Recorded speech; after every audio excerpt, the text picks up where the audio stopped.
नमस्कार, मैं हूं पवन त्यागी। पश्चिम बंगाल की राजनीति में उस दिन से खलबली मची हुई है जिस दिन से अमित शाह जी ने वहां रैली के अंदर यह कह दिया कि 24 के चुनाव के बाद पश्चिम बंगाल की सरकार अपने आप गिर जाएगी। इस बयान के बाद ये कयास लगाए जाने लगे कि ये जो सरकार है पश्चिम बंगाल में अपने आप कैसे गिरेगी। तो एक ही जवाब है कि वो एक ही स्थिति में सरकार गिर सकती है कि टीएमसी के साथ जितने भी लीडर हैं वो भारतीय जनता पार्टी के सपोर्ट में आ जाएं या टीएमसी से समर्थन वापस ले लें। दोनों स्थिति में ही गिर सकती है और इसीलिए ममता बनर्जी का इस बारे में बयान भी आया था। और अब ये स्थिति हो गई कि मुकुल रॉय जो अभी कुछ ही दिनों पहले टीएमसी के साथ शामिल हो गए थे, हालांकि वो भारतीय जनता पार्टी के ही सांसद हैं, लेकिन चुनाव के बाद जैसे ही ममता बनर्जी की सरकार बनी, बहुत सारे भारतीय जनता पार्टी के विधायक और सांसद भी वो टीएमसी के पाले में जाकर खड़े हो गए। ये बात अलग है कि मुकुल रॉय ने टीएमसी ज्वाइन नहीं करी थी, लेकिन भारतीय जनता पार्टी के बजाय वो ममता बनर्जी के साथ साथ नजर आने लगे।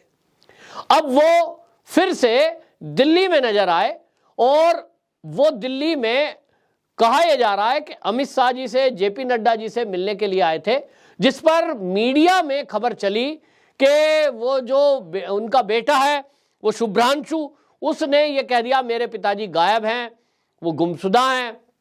तो ममता बनर्जी ने कहा कि ठीक है, हम जांच कराएंगे, लेकिन पता ये चला कि वो दिल्ली में है।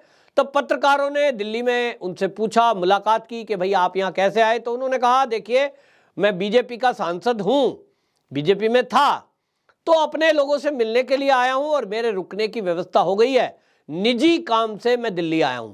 हालांकि जो सूत्र हैं वो ये बता रहे हैं कि अब जो टीएमसी में सांसद है जो बीजेपी छोड़कर गए, यानी बीजेपी के हैं मुकुल रॉय, लेकिन वो सपोर्ट में खड़े हो गए ममता बनर्जी के, क्योंकि उनको ये लगा कि ममता बनर्जी उनके समर्थक वहां रहने ही नहीं देंगे। इसी तरह आपने देखा था वहां जो है सांसद डर की वजह से, अपने मन से कोई नहीं गया, डर की वजह से वहां गए, कई सारे विधायक भी गए। तो उनको पता था कि अगर वहां देखेंगे जिस तरह का चुनाव के बाद हिंसा हुई, जिस हिंसा में हमने देखा कि घरों को जला दिया गया, गाड़ियों पे हमले हुए, तो बहुत सारे लोग दहशत में आ गए कि ऐसे में वो कैसे रह पाएंगे, क्योंकि पुलिस को बुलाएंगे, पुलिस प्रोटेक्शन देगी नहीं और वहां कोई सुनेगा नहीं, और कार्यकर्ता जो टीएमसी के हैं वो आए दिन हमलावर होंगे। और इसलिए डर की वजह से बहुत सारे लोग छोड़कर गए थे।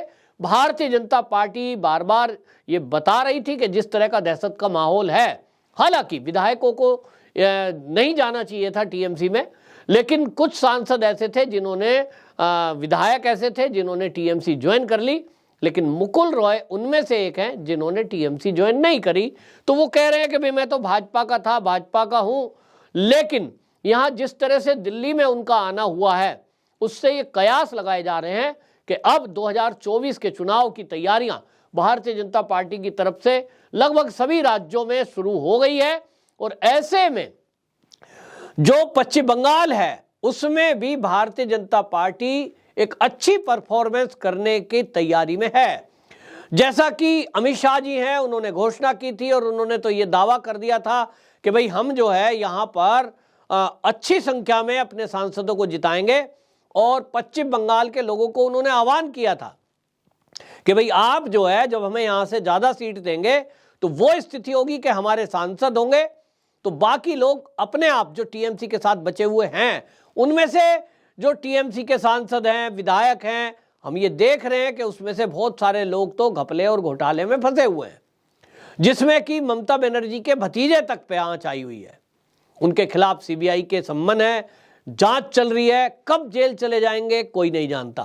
भर्ती घोटाले में जिस तरह से पार्थ चटर्जी बंद है, अनुव्रत मंडल बंद है, इसके अलावा बहुत सारे नाम ऐसा कहा जा रहा है कि ईडी की लिस्ट में हैं, क्योंकि घोटाला हजारों करोड़ का है और अभी रिकवरी जो हुई है वो कुछ 100 करोड़ की मात्र हुई है।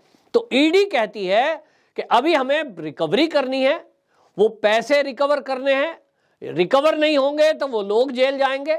हो सकता है उन लोगों ने पैसे खर्च भी कर दिए हो, कहीं दूसरी चीजों में इन्वेस्ट कर दियो। ऐसे में ईडी का कानून है कि उनको पकड़ करके जेल में डाल दिया जाएगा। जैसे कि पार्थ चटर्जी हैं, भाई घोटाला हुआ, पब्लिक से रिश्वत ली गई, नौकरी दी नहीं गई, शिकायतकर्ता हाईकोर्ट पहुंचे और हाईकोर्ट ने वो केस सीबीआई को सौंपा, सीबीआई ने ईडी को दे दिया। अब ईडी नोटों की बरामदगी कर रही थी, जब हमने देखा था इस सारे मामले में कहा यह जा रहा है सूत्रों के हवाले से कि इसमें कई सांसद विधायक ममता बनर्जी के फंस रहे हैं। अब जब उन पर कार्रवाई शुरू होगी तो उसके बाद निश्चित जानिए कि एक बड़ी फौज टीएमसी की जेल की सलाखों के पीछे होंगी। अब क्योंकि जिन सांसदों ने पैसे लेकर रेफरेंस देकर भर्ती का लिस्ट में नाम डलाने का वादा किया, पैसे तो उन्होंने लिए, जिसने लिए उन्हीं के नाम पैसे देने वाला रिपोर्ट में लिखवा रहा है, कोर्ट में केस है। तो ऐसे में वो जो सूची है वो सारी ईडी के पास है। तो ये जब विधायक जेल की सलाखों के पीछे चले जाएंगे, जेल में बंद हो जाएंगे, तो सरकार में कौन रहेगा। यहां तक कि अगर गहराई से जांच हुई तो ये तो पार्थ चटर्जी ने अभी तक नाम खोला है नहीं खोला ये मुझे जानकारी नहीं है, क्योंकि मामला न्यायिक प्रक्रिया में है। लेकिन सूत्रों की अगर बात करें, जो पश्चिम बंगाल की राजनीति को कवर करते हैं, ऐसे पत्रकारों की अगर बात करें, तो वो कहते हैं कि ऐसा तो हो ही नहीं सकता कि विधायक हैं या जो पार्थ चटर्जी है जिन्होंने भ्रष्टाचार किया है, कि उन्होंने लोगों से पैसे लिए, बच्चों से नौकरी लगाने की एवज में, कि वो पैसा अपने पास रख लें। ये पैसा जरूर ममता बनर्जी के पास गया है, इसका कुछ हिस्सा, अब ये बात अलग है कि वो ममता बनर्जी के बजाय उनके भतीजे ने रख लिया हो, भतीजे के पास हो, उनकी जानकारी में हो, तो ये दोनों का मैटर है। लेकिन मामला ममता बनर्जी तक भी बनता है क्योंकि मुख्यमंत्री है। तो अगर मान लीजिए ममता बनर्जी बच भी जाएं, उनका भतीजा बंद हो, बाकी मंत्री बंद हो, विधायक बंद हो, तो सरकार कौन चलाएगा। पार्टी की मान्यता रद्द हो गई है और पार्टी की जो राष्ट्रीय मान्यता थी वो रद्द हो गई, उसको लेकर भी सवाल उठ रहे हैं। शुभेंदु अधिकारी सवाल उठा रहे हैं, वो कह रहे हैं कि साहब ममता बनर्जी ने तो खुद जो है गृह मंत्री अमित शाह को फोन किए हैं कई बार कि साहब बचाओ, कुछ करो। ममता दीदी कहती है कि अगर ये सिद्ध हो जाता है कि मैंने अमित शाह को फोन किए तो मैं पार्टी से तुरंत राजनीति से इस्तीफा दे दूंगी।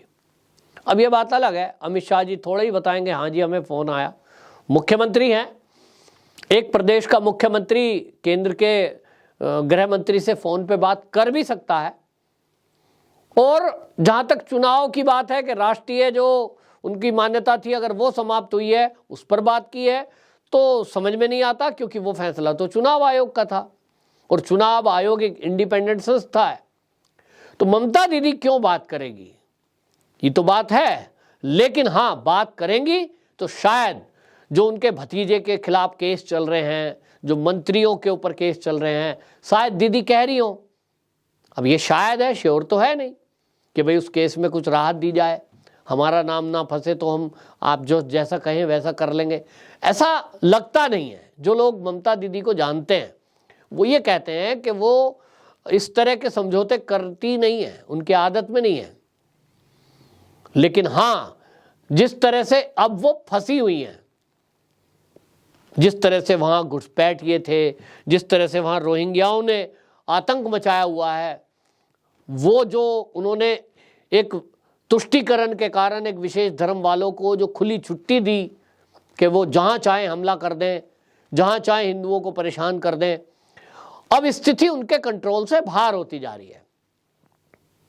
और इसीलिए अब आप देखेंगे कई मामलों में पुलिस फेल होती जा रही है पश्चिम बंगाल की, एनआईए को ये चीजें कंट्रोल करनी पड़ रही हैं।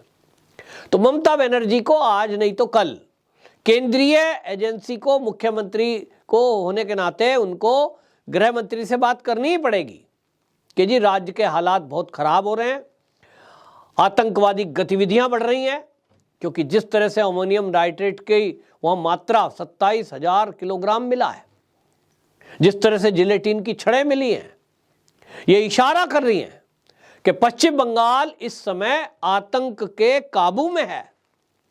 कब जला देंगे वो?